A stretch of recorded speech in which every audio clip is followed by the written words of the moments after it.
अस्सलाम welcome back to Miraj podcast. आज हम डायसेक्टिंग एचआर की सीरीज का सेकंड पार्ट रिकॉर्ड कर रहे हैं और अपने लास्ट पॉडकास्ट में हमने आप लोगों को कहा था कि आप लोग अपने ईमेल्स हमें भेज सकते हैं जो आपके कंसर्न है रिगार्डिंग एचआर। तो हमें बहुत सारे क्वेश्चन रिसीव हुए ईमेल पे, तो हम आज के पॉडकास्ट में कोशिश करेंगे ज़्यादा से ज़्यादा आपके ईमेल्स कवर करने की। और आज मेरे साथ मौजूद हैं Salman Khan, the founder and CEO of the human resource international. Thank you so much, आपने दोबारा इनवाइट किया मुझे क्वेश्चन एंड आंसर। फर्स्ट हमारा ईमेल है, dear sir, I am a fresh graduate in business administration and I am struggling with creating a resume that will stand out to employers. Could you please share some tips on how to build a strong resume, especially for someone with limited work experience? Okay, मैंने जिस तरह last time बताया था कि there is no hard and fast rule of creating a resume. You have to create a resume according to the organization you're applying and the role that you're applying as well. So when you don't have too much of work experience, what you can do is that you must be working on some projects during your studies. You should align your projects accordingly to the job position that you are applying for and the company that you are applying for as well. There is another way of looking into it. If you can get in touch with somebody on LinkedIn from the same organization, maybe they can provide you with an insight. Otherwise, there is an ample JD written on each position that you're applying for, and that can help you out in creating the best resume that you want to. But you have to tweak your resume according to the position and according to the company that you are applying for. If you're applying for 4 or 5 positions and you send the same CV to for the different positions, they might not have the same requirements as are needed by the employer as well. Next email है हमारा, respected sir, as a student in my final year of university, I am curious about the top skills HR professionals look in a candidate. Okay, this is a very good question. That if you have just come out of the university and you're just getting into a professional life, you have to realize that your university life or college life and the professional life are two different assets altogether. So what you have to do is you should work around your communication skills, the people management, because if you go into a new area, you have to basically settle down into a new organization, into a new environment, and into a new role overall. So the best part of this is that you need to have some know-how about the communication skills and business communication skills, which can help you out in going on with day-to-day affairs. Plus, you should focus on people management skills, how to get around people, and the work ethics. That is very, very important, that the work ethics should be adhered to, because in university life, college life, the ethics are totally different than in the professional persona. So you should also know how to work in hierarchies, that how to behave with your manager, how to behave with the senior people, how to behave with your colleagues, peers, and all of those things as well. To our third email, dear sir, I am confused about how to write an effective cover letter. What information should I include to make a strong impression on potential employers? Okay, as I just discussed, that the resume is your advertisement of all the skills that you're selling.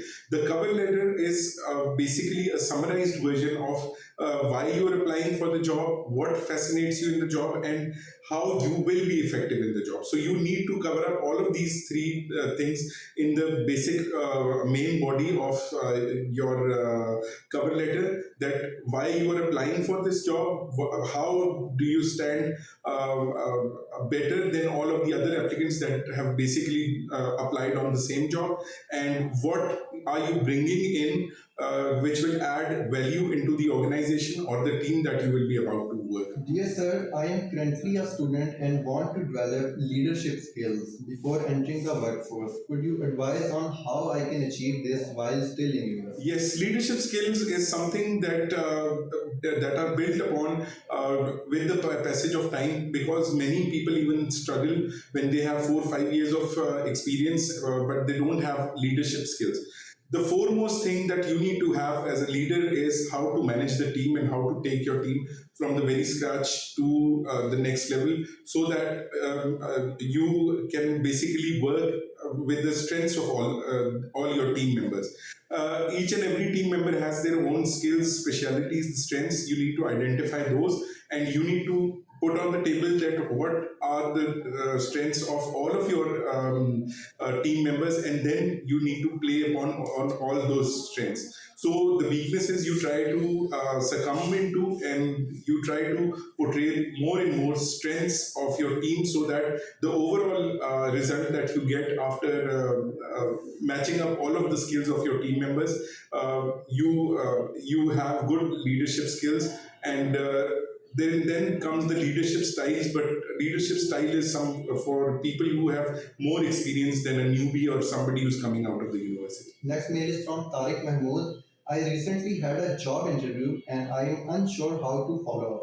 Could you provide advice on the best way to send a follow-up email to the employer? Yes, actually, most of the people don't try to contact the recruiter or the employer after they have an interview.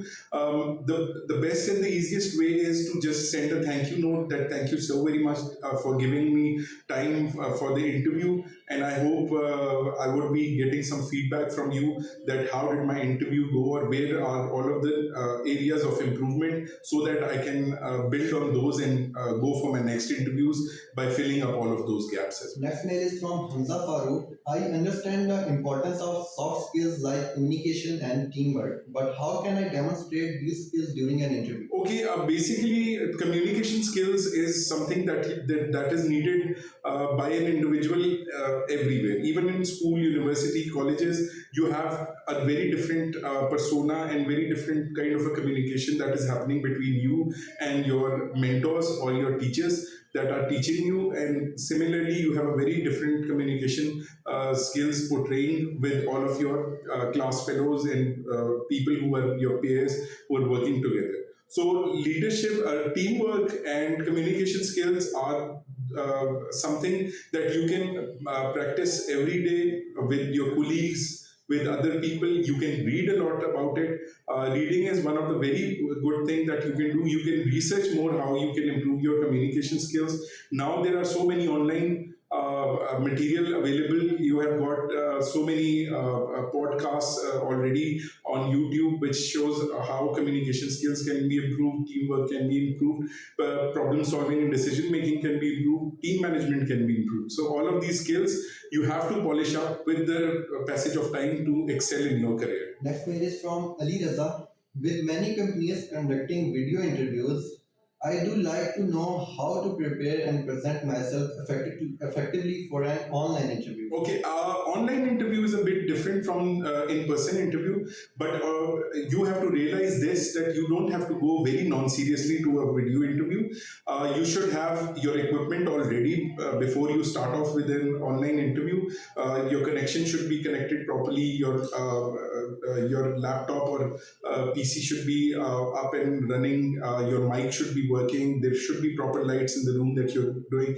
And the best part is that you need to be formally attired as well, because you cannot just go in your pajamas and go and give an interview. That leaves a very unprofessional kind of an attitude from your side. So most of the interviews that are online are now because of remote jobs as well. So mostly you don't even have time to meet up the other person who's interviewing you or your employer before you get hired. So you need to put in your best, be informed about the organization that you're going for, and you have to also be very particular in finding out who is interviewing you by using social platforms like LinkedIn and all of those things. Okay, last email of today's podcast is from Nadia Hussain. As a fresh graduate, I am unsure how to negotiate salary during job offers. Could you share some tips on how to approach salary negotiations without coming off as too demanding?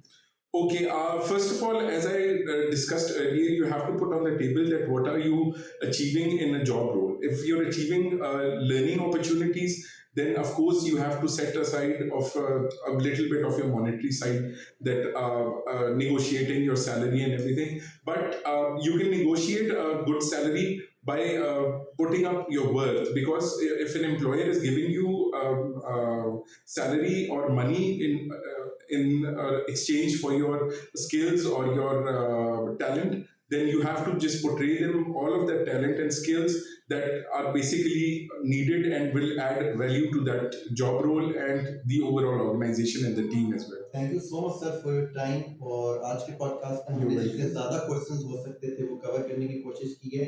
अभी भी बहुत सारे questions रहते हैं लेकिन वो इंशाल्लाह हम अपने अगले पॉडकास्ट में कवर करेंगे।